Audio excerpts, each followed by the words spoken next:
Today we're looking at Brigit Credit Builder and whether it is worth using in 2026. This is a simple breakdown of what it is, how it works, what it costs, and where it may or may not fit. Brigit Credit Builder is a feature inside the Brigit app. The basic idea is to help you build payment history without using a normal credit card. Brigit sets up a small installment plan, and your payments are reported to the major credit bureaus. Based on Brigit's public app listings, they report to Experian, Equifax, and TransUnion. The setup is usually simple. You choose a small plan amount, make monthly payments, and those on-time payments can help your credit profile over time. It is not instant.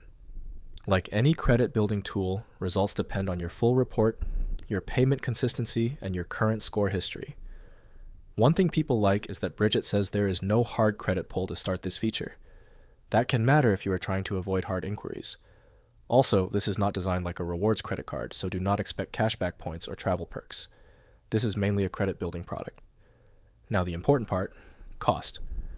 Brigit is app-based and often tied to a paid membership. So even if the monthly credit builder amount looks low, check the full membership price before you join. Make sure the total monthly cost still makes sense for your budget.